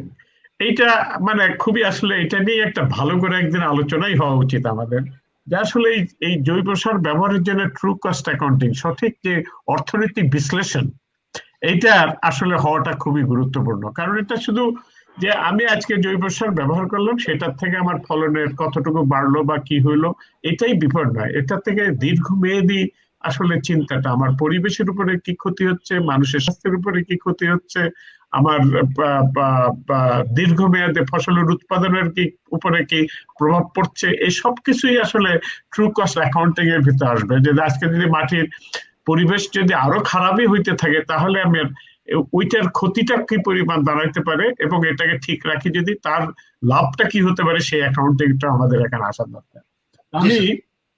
আমি এই জায়গাটা এখন একটু আমাদের ভদ্রলোকের নামও ব্যাপারী, বিজনেস আমাদের ব্যাপারী বলি, যারা ব্যবসা করেন আমরা তাদেরকে ব্যাপারী বলি, কিন্তু ভদ্রলোক আসলে আমাদের জন্য খুব একটা গুরুত্বপূর্ণ কাজ করছেন। জনাব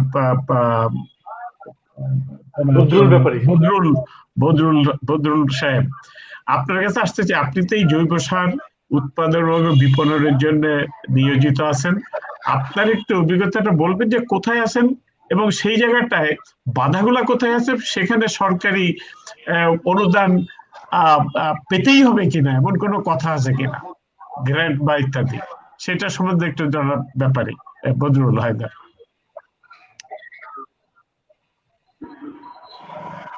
জি, আপনার ধন্যবাদ কাজ করতেছে?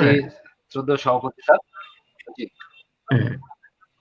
জি স্যার, আমি শুনছি। আপনি কি আমাকে শুনতে পাচ্ছেন স্যার? হ্যাঁ, শুনতে পাচ্ছি, বলেন স্যার। আপনি কি আমাকে শুনতে পাচ্ছেন? জি জি জি। ধন্যবাদ স্যার। আমি বদরুল হায়দার ব্যাপারী, আমি একজন কৃষক। আমি নিজে কেঁচো সার উৎপাদন করি এবং কেঁচো সার উৎপাদনকারী চাষিদের সংগঠন বাংলাদেশ ভার্মি কম্পোস্ট অ্যাসোসিয়েশনের সাধারণ সম্পাদকের দায়িত্ব পালন করছি।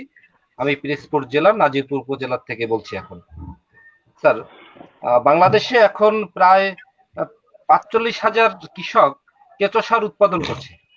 এছাড়াও প্রাতিষ্ঠানিকভাবে ট্রাইকোডার্মা উৎপাদন করছে প্রায়, আমাদের কাছে যে তথ্য, মোটামুটি ১,০০০ খামার মোটামুটি আছে।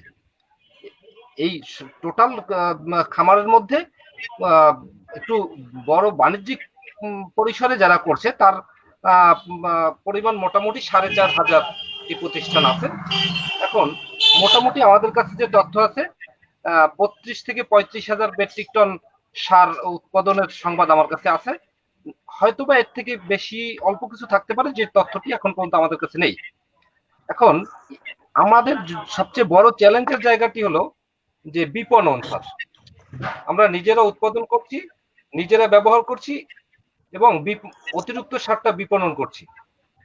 এবং ইতিমধ্যে অনেক বাণিজ্যিক খামার তৈরি হয়েছে যেটা শুধু বিপণনের জন্যই উৎপাদন করছে। স্যার, এখন রাসায়নিক সার মোটামুটি ১৬ টাকা থেকে ২২ টাকার মধ্যে। রাসায়নিক সারের রেজাল্টটা খুব দ্রুত পাওয়া যাচ্ছে। জৈব সারের রেজাল্টটা ফসল ভেদে একটু সময় নিয়ে পাওয়া যাচ্ছে।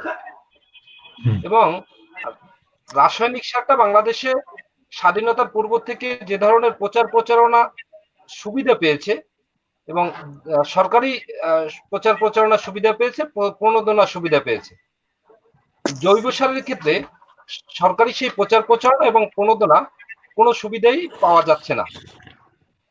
এক কথায় আমরা যদি বলি, বাংলাদেশের কৃষক অন্য কৃষক কোনো নতুন প্রযুক্তি ব্যবহার করবে, সে রেজাল্টটা তিনি দেখবে, এরপরে তিনি ব্যবহার করবেন। তো জৈব সারের ক্ষেত্রে এর একদমই ব্যতিক্রম নয়। এখন জৈব সারের প্রচার প্রচারণাটা একটা সবচেয়ে বড় প্রতিবন্ধকতা। এবং ভর্তুকির যে কথাটা আজকের মূল আলোচনা, সেই জায়গাটা হলো যে ইউরিয়া, নন ইউরিয়া সার ১৬ টাকা থেকে ২২ টাকার মধ্যে যেখানে কৃষক পাচ্ছে, জৈব সার উৎপাদনের বিভিন্ন সমস্যার কারণে জৈব সার আমরা মোটামুটি খামার থেকে ১৫ টাকা থেকে ১৭-১৮ টাকা বিক্রি করতে হয় আমাদের। কারণ যেভাবে মনে করা হয় মাইক্রোফোনগুলো একটু মাইক্রোফোনগুলো অফ করে দেবেন। উপাদান সমূহ গ্রাম অঞ্চলে সহজলভ্য।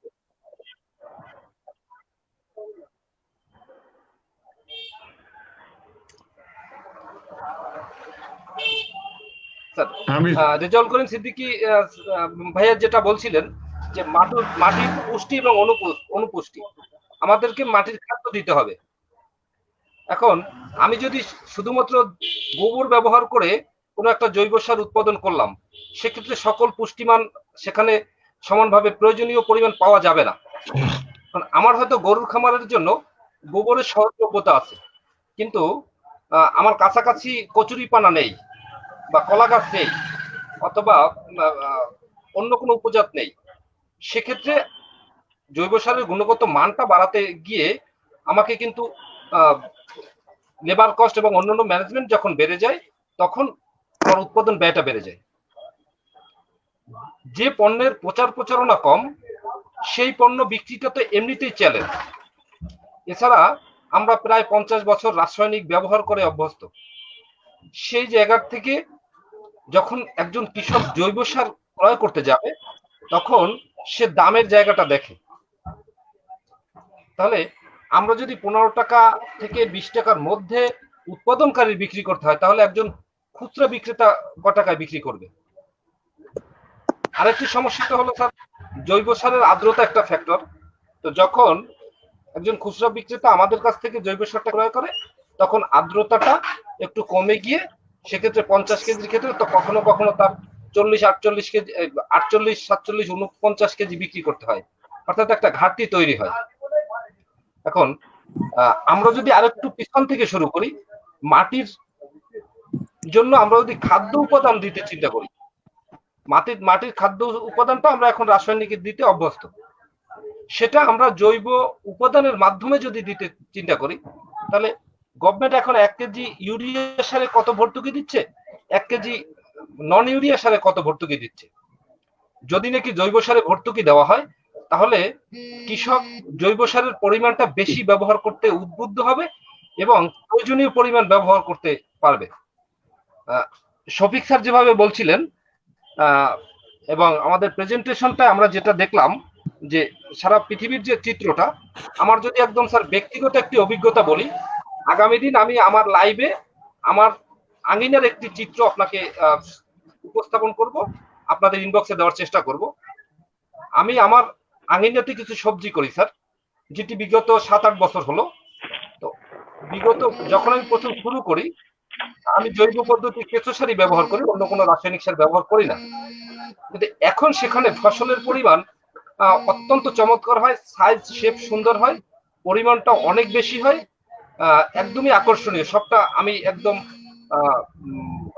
এটাকে কি বলবো, আমি সন্তুষ্ট। কিন্তু আমি ঠিক আমার 20 ফিট আমার ঘরের পিছনে আরেকটি প্লটে এবছর মাত্র কিছু পেঁপে চাষ করলাম জৈব সার দিয়ে। স্যার সেই পেঁপে গাছের এবছরের প্রোডাকশনটা খুবই খারাপ।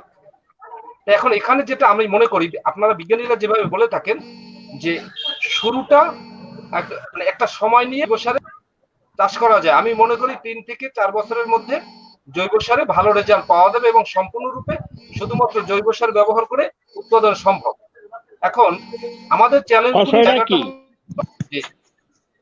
কি কি ফসল চলতেছে না, আমি স্যার কাকরোল, ঢেঁড়স, পুঁইশাক, পেঁপে, ঝিঙা, এগুলি। তো এই বন্যাটায় প্রায় শেষের পথে, এরপরেও কিছুটা আছে। এখন আমি কালকে লাইভ ভেজিটেবল, এটা আমার আঙিনার কথা বলছি, আমি মাঠের কথা বলছি না, আমি অল্প সময় থাকতে পারবো। আমাদের মূল কথাটা হলো মাঠ পর্যায়ে আমাদের চাষিদের চাহিদাটা হলো ভর্তুকির মাধ্যমে যদি স্যার দামটি কমিয়ে আনা যায় তাহলে কৃষকের আগ্রহটা বেড়ে যাবে। কৃষকের আগ্রহ যখন বেড়ে যাবে তখন এটি ব্যবহার বাড়বে, উৎপাদনও বাড়বে। এই জায়গা থেকে আমরা ভর্তুকি দাবি করছি sir. Thank you so much. আমি একটু আরেকটা বিষয় খুব মানে গুরুত্বপূর্ণ স্যার, রাসায়নিকের ভর্তুকি কিন্তু কোনোদিনই কমবে না স্যার। আচ্ছা আচ্ছা, সেইটা আমি জৈব সারের ভর্তুকিটা আমার মনে হয় একটা সময় কমিয়ে আনা সম্ভব হবে স্যার, ইনশাআল্লাহ। আমরা বর্তমানে একটু পরিস্থিতিটা কথা বলে নেই যে রেজাউল করিম সিদ্দিকী, যে এখন এই যে আমরা গোড়ার থেকে যে সমস্ত মানে বুঝতেছিলাম যে জৈব সার, কেঁচো সার অথবা অন্যান্য অর্গানিক কম্পোস্ট অথবা অন্য ধরনের ট্রাইকো কম্পোস্টের কথা বলেছেন, উল্লেখ করেছেন এতক্ষণে, তো এই যে এই সমস্ত বিভিন্ন জায়গাটা আছে, এইখানে আসলে আমাদের শুধু মূল্যর কথা নয়, এটার ব্যবহার বাড়ানো বা নানা পরিবেশ কথা সবকিছু চিন্তা করে আসলে আমাদের সরকারের পলিসি কি আছে অথবা কি হওয়া দরকার সেটা সম্বন্ধে একটু আপনি আমাদেরকে বলবেন কিনা। আপনার মাইক্রোফোনটা অন করে নিতে হবে, রেজাল্ট করে মাইক্রোফোনটা অন করতে হবে। জি, ধন্যবাদ। আসলে কথা হচ্ছে খুবই ক্লিয়ার যে আমাদের সরকারের তরফ থেকে জৈব সার ব্যবহারের ক্ষেত্রে কিন্তু উৎসাহিত করা হয়। আমি যদি কতগুলো নমুনার কথা বলি, যে আমাদের কৃষি সম্প্রসারণ অধিদপ্তর তারা কিন্তু জমিতে জৈব সার ব্যবহার বাড়ানোর জন্য আমাদের কৃষকদেরকে পরামর্শ দিয়ে থাকেন। এটা একটা সত্যিকার অর্থে যে আমরা দেখি প্রত্যেকটা ফসলের ক্ষেত্রে কিন্তু এই ম্যান্ডেট আছে। যদিও আমরা এখানে অনেকে অনেক কথা বলছেন, এটা কিন্তু খুবই ক্লিয়ার, এবং যেটা নাকি আমি তানভীর সাহেবের সাথে একমত, যে বাংলাদেশে অ্যাবসলিউট জৈব উপাদান দিয়ে ফসল উৎপাদনের কথা বলা হচ্ছে না, বলা হচ্ছে মাটির স্বাস্থ্যকে বাঁচিয়ে রেখে তাকে গ্র্যাজুয়ালি উন্নত করে আমাদের জৈব এবং অজৈব উপাদানকে মিশ্রিত করে আমাদের ফসল উৎপাদনের ধারায় যাওয়া। যেখানে আমরা একেবারেই করছিলাম না, সেই জায়গায় জৈব উপাদান বাড়ানোর কথা বলা হচ্ছে। এবং আমরা যদি কতগুলো এক্সাম্পলের কথা বলি, যে গভর্নমেন্টের তরফ থেকে গভর্নমেন্ট বলছে প্রতিটি ইউনিয়নে নিরাপদ খাদ্য গ্রাম তৈরি হবে। অর্থাৎ বলা হচ্ছে যে প্রত্যেকটা উপজেলাতে বা জেলাতে একটি নিরাপদ সবজি গ্রাম তৈরি করা হচ্ছে। তার মানেটা কি? সেখানে তো জৈব উপাদান দিয়েই তো নিরাপদ সবজি গ্রাম তৈরি করা হবে। আইপিএম বা আইসিএম এটাকে গভর্নমেন্ট পলিসি হিসেবে দিয়েছে। অর্থাৎ আমরা বলতেই পারি যে গভর্নমেন্টের পলিসি হচ্ছে খুবই প্রোঅ্যাক্টিভ এই জৈব ব্যবস্থাকে বা জৈব সারকে ব্যবহার করার ক্ষেত্রে। 1 নম্বর। 2 নম্বর কথা যদি আমরা বলি, যে আমাদের অনেক জায়গাতে ক্ষুদ্র ক্ষুদ্র আকারে যেমন ভার্মি কম্পোস্ট তৈরি হচ্ছে, একই রকম ভাবে আমি সুগার মিলের বর্জ্য দিয়ে জৈব সার উৎপাদনের প্ল্যান্ট দেখে এসেছি, যেখানে প্রতিদিন হাজার হাজার টন জৈব সার উৎপাদিত হচ্ছে। সুগার মিলে যে বর্জ্য, সে বর্জ্যগুলোকে তারা প্রসেস করে জৈব সার হিসেবে নিয়ে আসছেন।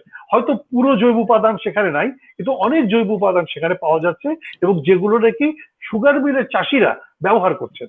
তাহলে বোঝা যাচ্ছে যে এই ক্ষেত্রেও কিন্তু সুগার মিল কর্পোরেশন নিজেরাই উৎপাদন করছে, এবং সুগার মিলের অধীনস্থ যে চাষিরা তাদেরকে এটি বিতরণ করা হচ্ছে, এবং সেখানেও কিন্তু প্রোঅ্যাক্টিভ, অর্থাৎ আমরা জৈব উপাদান ব্যবহার করতে চাই। তৃতীয়ত যদি আমরা বলি, যে সরকার প্রতি বছর জৈব সার উৎপাদনকারীদের জাতীয় পুরস্কার দেয়, বঙ্গবন্ধু কৃষি পুরস্কার দেয়। কি জন্য দেয়? অর্থাৎ এটি একটা প্রোঅ্যাক্টিভ কাজ হিসেবে বিবেচনা করেই তো দেয়। অর্থাৎ জৈব সার যারা উৎপাদন করেন, যারা ভার্মি কম্পোস্ট করেন বা অন্য কাজ করেন, তাদেরকে বঙ্গবন্ধু কৃষি পুরস্কার দেওয়া হচ্ছে, স্বর্ণ পদক, রৌপ্য পদক বা ব্রোঞ্জ পদক। তাহলে সরকারের নিশ্চয়ই অ্যাটিচিউডের দিক থেকে আমরা বলতে পারি যে এটা একটা প্রোঅ্যাক্টিভ অ্যাটিচিউড আছে। সংকট হচ্ছে অন্য জায়গায়। সংকট হচ্ছে আমাদের মুখের কথা আর মনের কথা দুটো আলাদা হয়ে গেছে। আমাদের কর্ম এবং চিন্তা 2 জায়গায় আলাদা। আমরা বলছি যে ভার্মি কম্পোস্ট উৎপাদনকারী কৃষককে স্বর্ণপদক দেব, অথচ তার ভার্মি কম্পোস্ট যখন বিক্রি হচ্ছে না, উপজেলা কৃষি অফিসে সেটা কিনছে না। সরকার যখন নাকি সার কিনে কৃষকদের মধ্যে বিতরণ করে, তারা তো ভার্মি কম্পোস্টটা কিনে বিতরণ করতে পারে, তারা কিনছে না। অতএব এখানে কিন্তু একটা চমৎকার পরস্পর বিরোধিতা। এই জায়গাটায় আমার কাছে মনে হয় যে একটু কাজ করা দরকার। আপনি যদি হিসাবটা দেখেন, স্ট্যাটিস্টিক্সটা দেখেন, আমাদের গত এক যুগে ৭৪,০০০ কোটি টাকা সারে ভর্তুকি দেওয়া হয়েছে।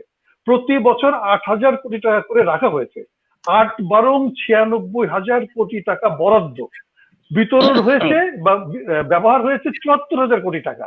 তার মানে প্রতি বছর ২,০০০ কোটি টাকা, ৩,০০০ কোটি টাকা কিন্তু অব্যয়িত রয়ে গেছে, অর্থাৎ এটা ব্যবহার করা হয় নাই। যখন ব্যবহার করা হয়নি, আপনি সারের জন্য ভর্তুকি হিসেবে রাখলেন, এটা অব্যবহৃত টাকাটি কেন আপনি জৈব সারের ক্ষেত্রে বা এরকম কাজের ক্ষেত্রে আপনি ব্যবহার করলেন না? শুধুমাত্র রাসায়নিক সারের জন্য কি ভর্তুকি দিতে হবে? বলা কিন্তু হয়েছে সারের ক্ষেত্রে ভর্তুকি। তাহলে এই জায়গাটাই আমি মনে করি যে একটা ক্যালকুলেশনগত একটা সংকট আছে। এবং আমার কাছে মনে হয় যে আমি গত কয়েকদিনের যে পত্রপত্রিকা স্টাডি করে দেখছিলাম, যে আসলে কখনোই ৬,০০০ কোটি টাকার উপরে মানে এটা ব্যয় হয় না এই ভর্তুকি হিসাবে, অথচ রাখা হয় ৮,০০০ থেকে ৯,০০০ কোটি টাকা। তাহলে ৮,০০০ থেকে ৯,০০০ কোটি টাকা আমি রাখলাম, জি ৮,০০০ থেকে ৯,০০০ কোটি টাকা আমরা রাখলাম, ব্যবহার করলাম ৬,০০০ কোটি টাকা, আর ৩,০০০ কোটি টাকা সরকারের কাছে ফেরত দিয়ে গেলাম। ফেরত দেওয়ার অর্থটা কি? ফেরতটা কোথায় দিচ্ছি আমরা? আমরা তো কৃষককেই দিতে পারতাম যদি আমরা জৈব সারের ক্ষেত্রে ভর্তুকির একটা সিস্টেম, যেটা তাদের বলেছে যে কোথায় দেবো কোথায় দেবো না সেটা নিয়ে একটা পলিসি হতে পারে। কিন্তু আমরা তো কোথাও দিচ্ছি না। এই জায়গাটিতে আমার কাছে মনে হয় যে সরকারের নীতি অনেক প্রোঅ্যাক্টিভ, পলিসি লেভেলে অনেক কিছুই আছে, কিন্তু প্রায়োগিক লেভেলে আমরা অনেক সংকট দেখতে পাই। এই পলিসি এবং জায়গাতে একটু সমন্বয় করা দরকার বলে আমি মনে করি। জি তানভীর ভাই, আপনি যদি কোনো কিছু যুক্ত করতে চান আমার কথা। আপনার কথা সূত্র ধরে এবং জনক স্যারের অনুমতি ক্রমে আমি দুইটা কথা বলতে চাই। আসলে আজকে আমরা যখন ভর্তুকি নিয়ে কথা বলছি, আসলে কি সরকার যখন ভর্তুকি দেয়, সেটা যেই ক্ষেত্রেই হোক, যেই সেক্টরেই হোক, সরকার কেন ভর্তুকি দেয়? সরকার কি শুধুমাত্র কৃষককে আপনার সাহায্য করার জন্য ভর্তুকি দেয়? আসলে ইনডাইরেক্টলি সরকারেরও কিছু আশা আছে। সে আশাটা কি, যদি আপনি এই কেমিক্যাল ফার্টিলাইজারটাই যদি দামটা যদি না কমানো হয়, কৃষক কিন্তু ফার্টিলাইজার কিনবে না। এবং কৃষক যদি যে প্রয়োজন সেই কেমিক্যাল ফার্টিলাইজার হোক, সেই পরিমাণ ফার্টিলাইজার কিন্তু জমিতে দিবে না। না দিলে কি হবে, প্রোডাকশন কম হবে, এবং প্রোডাকশন কম হলে ফুড সিকিউরিটিতে হলো এফেক্ট করবে। তাই তো বিষয়টা রেজা ভাই, যদি আমি ভুল না করি। তাহলে আপনার বিষয়টা হচ্ছে কি, এটা হচ্ছে একটা ভাইস ভার্সা বিষয়। একটা হলো উইন উইন সিচুয়েশন, যে আমি কিছু ভর্তুকি দিচ্ছি, তুমি ঠিক মতো হলো জমিতে দাও, তাহলে খাদ্য নিরাপত্তা এনশিওর হবে এবং সরকার এবং রাষ্ট্র কিন্তু সিকিউর হবে।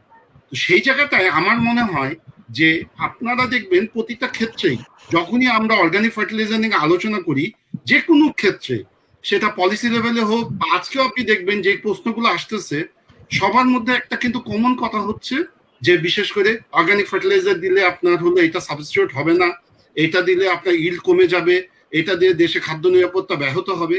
আমরা কিন্তু বারবারই বলার চেষ্টা করছি যে সায়েন্স বেসড এভিডেন্স এটা কিন্তু অনেক আছে, এবং সেটা বাংলাদেশেও আছে। আমি একসময় নিজেও ধান গবেষণা ইনস্টিটিউটে বিজ্ঞানী ছিলাম। আমাদের নিজস্ব অনেকগুলো রিসার্চ আর্টিকেল আছে, যে লং টার্ম স্টাডি আছে, লং টার্ম রিসার্চ এক্সপেরিমেন্ট বা সয়েল সায়েন্স ডিভিশনের আছে, যে কিভাবে আপনার অর্গানিক ইনপুটের মাধ্যমে কত বছরে কতটুক ইল্ড হচ্ছে গেইন করা যায়, এবং কনভেনশনাল এগ্রিকালচারের সাথে এটা কতখানি কম্পেটেবল। সুতরাং আমি যেটা বারবারই বলার চেষ্টা করব যে বাংলাদেশে সরকারি যে রিসার্চ প্রতিষ্ঠান, বিজ্ঞান মানে এগ্রিকালচার রিসার্চ ইনস্টিটিউট গুলো আছে, তারা অলরেডি অনেক তাদের রিসার্চ আছে, এবং সেগুলো কিন্তু আসলে ডকুমেন্ট হওয়া দরকার, পলিসি লেভেলে যাওয়া উচিত, এবং সেগুলোকে কিন্তু হাইলাইট করা উচিত।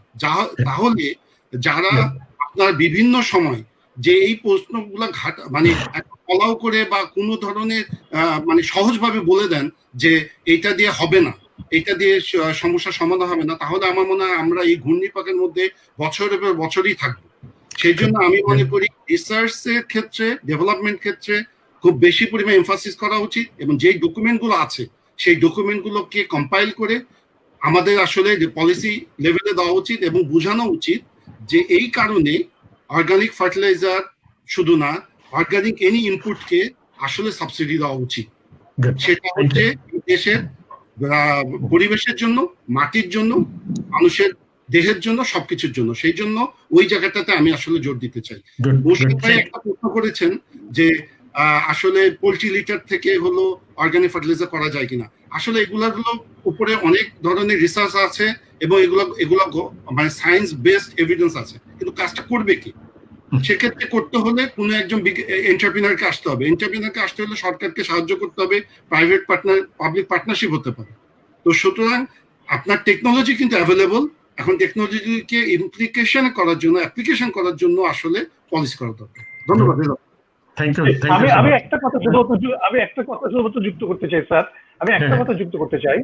আমি যখন আমি খুব সিম্পলি বলি যে আপনি যখন তরকারিটা রান্না করবেন, তার ভেতরে হলুদ, মরিচ গুঁড়া সবই দেবেন, পরিমিত পরিমাণ দেবেন। আপনি কিছু কিছু ছাড়াও কিন্তু লবণ দিয়ে সিদ্ধ করে কিন্তু খেতে পারেন। এখন আমরা যদি মাটি থেকে খালি লবণ সিদ্ধ করে খাবার তৈরি করতে চাই, সেটা করতেই পারি। আমরা কিন্তু এটা কখনোই এটা মনে করার কোনো কারণ নাই যে কেমিক্যাল ফার্টিলাইজারের বিকল্প হিসেবে এখন জৈব সার আসছে। হয়তো বা জৈব সার কখনো হইতে পারে, কিন্তু আপাতত আমরা মনে করি যে আমার মাটিতে তো কোনো পুষ্টি নাই, আমার যে 13টা খাদ্য পদার্থ একেবারেই নাই। অতএব সঙ্গত কারণে একটা ব্যালেন্স ফার্টিলাইজার সিস্টেম তৈরি করতে হলেও আমাকে আসলে মাটিতে জৈব সার দিতে হবে, এবং সরকারের উচিত এই জায়গাটিকে উৎসাহিত করা এবং প্রয়োজনে এই জায়গাতে ভর্তুকি দেওয়া, যাতে কৃষকরা এই সমস্ত জৈব উপাদান তাদের জমিতে যুক্ত করে একটা ব্যালেন্স পজিশন তৈরি করতে পারেন, টেকসই মাটি তৈরি করতে পারেন, যাতে আমরা কৃষি উৎপাদন করতে পারি। আমি এই কথাটাই বলতে চাই, ভর্তুকি অবশ্যই দিতে হবে, তবে তার জন্য নিশ্চয়ই আরো অনেক স্টাডি করা দরকার, পদ্ধতি গ্রহণ করা দরকার। জি, ধন্যবাদ। আমাদের আসলে আসলে যে মানে সবকিছুর গোড়ায় চলে আসতেছে যে মাইন্ডসেটটা, কৃষকের মাইন্ডসেট, উন্নয়ন কর্মীদের মাইন্ডসেট এবং সর্বোপরি সরকারের মাইন্ডসেট। এইটার দরকার যে আমরা আসলে জৈব সার ব্যবহারের কথা বলছি, শুধু মানে জৈব সারের জন্য নয়, জৈব সার কথা বলতেছি আমার একটা ভবিষ্যতের জন্য, আমার 20 বছর পরে 50 বছর পরে আমার সয়েলের যাতে প্রোডাক্টিভিটি হারায় না যায়, সেইগুলো চিন্তা করেই আমি পরিবেশের কথা, মাটির স্বাস্থ্যের কথা, উৎপাদনের কথা, নিরাপদ খাদ্যের কথা এবং সেই সাথে খাদ্য নিরাপত্তার কথা, কৃষকের উপকার, দেশের উপকার, সবকিছুর জন্যই আসলে আমাদের জৈব সার ব্যবহারের দিকে গুরুত্ব দেওয়া দরকার। কেউ আমরা বলছি না যে এই মুহূর্তে জৈব সার আসলে আমাদের ফ্যাক্টরিতে তৈরিতে অথবা খনিজ পদার্থ হিসেবে আহরিত যে সমস্ত সার আছে সেগুলোর বিকল্প হয়ে যাবে এই মুহূর্তে। আমাদের ধীরে ধীরে যদি হলেও হয়তো হবে, কিন্তু তার জন্য দরকার হলো সরকারের যে মুখে যে কথাগুলো বলছেন সেগুলোকে কাজে লাগানো। যে ফলে মুখের সাথে যে মাইন্ডসেট যদি ঠিক থাকে, মুখের সাথে তখন কাজের সংযোগ তৈরি হবে।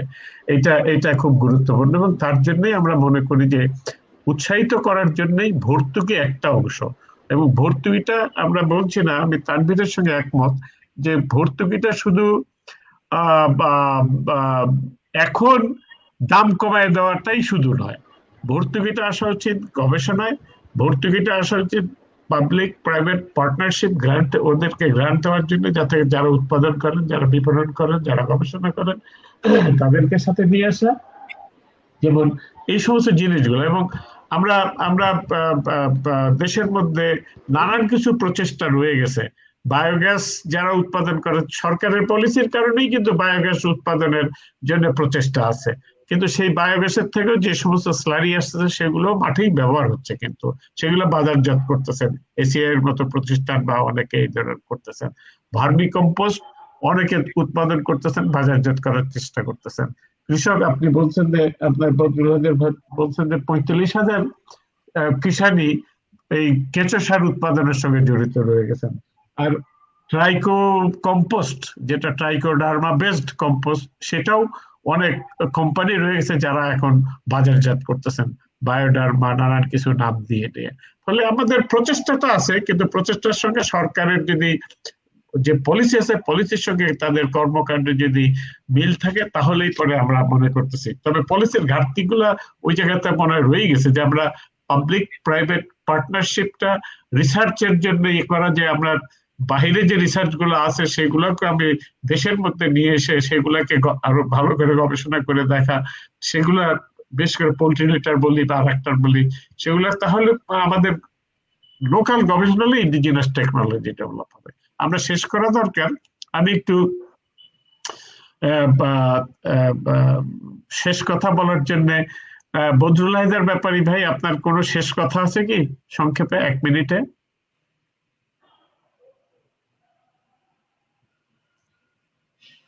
শোনা যাচ্ছে? শোনা যাচ্ছে না স্যার। না, আপনি যে কথাটা বলছিলেন যে জৈব সারে ভর্তুকি শুধুমাত্র যে উৎপাদনের ক্ষেত্রে ভর্তুকি দিতে হবে তেমনটি না, গবেষণার ক্ষেত্রে, প্রচার প্রচারণার ক্ষেত্রে। এখানে আমি যে কথাটি আরেকটি তথ্য যুক্ত করতে চাই, আমার প্রায় ট্রাইকোডার্মা এবং কেঁচোসার বেজ খামারি নিজে এবং খামারির শ্রমিক সংখ্যা এখন প্রায় 60,000-এর কাছাকাছি লোক বিভিন্ন ভাবে জৈব সারের সাথে যুক্ত আছে। সেক্ষেত্রে ভর্তুকিটা কর্মসংস্থানের একটি টেকসই প্রাতিষ্ঠানিক রূপ দিতে পারে, এজন্য ভর্তুকিটা অত্যন্ত জরুরি। আমাদের আসল এরকম দেশের টেকসই কর্মসংস্থানের জন্য এবং টেকসই উন্নয়নের জন্য, কৃষি উৎপাদনের জন্য আমরা সংগঠনের পক্ষ থেকে, চাষিদের পক্ষ থেকে ভর্তুকির আবেদন করছি, গবেষণা কিংবা বিপণন সকল ক্ষেত্রে। ধন্যবাদ। এবার সেই সাথে যে মানে আমরা একটা কথা বলতে হয়ে গেছে যে ট্রাইকোডার্মার কথাটা আসে নাই বেশি। ট্রাইকোডার্মা বেস যে জৈব সার তৈরি হচ্ছে এবং বাজারজাত করে তৈরি করা হচ্ছে, সেটাও আসলে শুধু জৈব সারই নয়, সেটা কিন্তু ছত্রাক মাটিবাহিত রোগ বালাই থেকেও ফসলকে রক্ষা করতে পারে।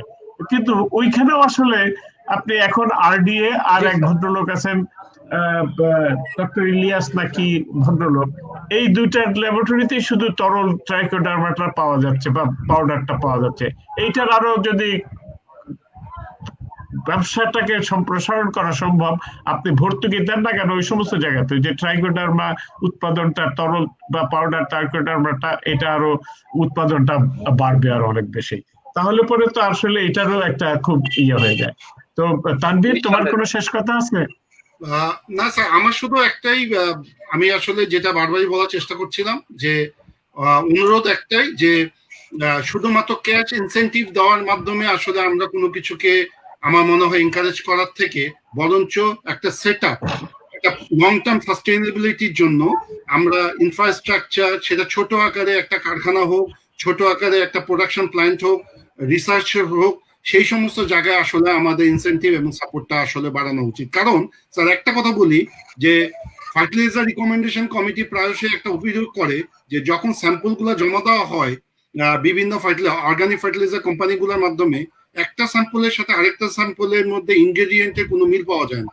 একই কোম্পানির একই স্যাম্পল, কিন্তু দেখা যাচ্ছে যে তাদের একটা ব্যাচের সাথে পরের ব্যাচের কোনো মিল পাওয়া যায় না। এবং এগুলা হচ্ছে আসলে হচ্ছে যে রিসার্চের ঘাটতি এবং আমাদের কোয়ালিটি কন্ট্রোলটা আমরা ইনশিওর করতে পারি না দেখি।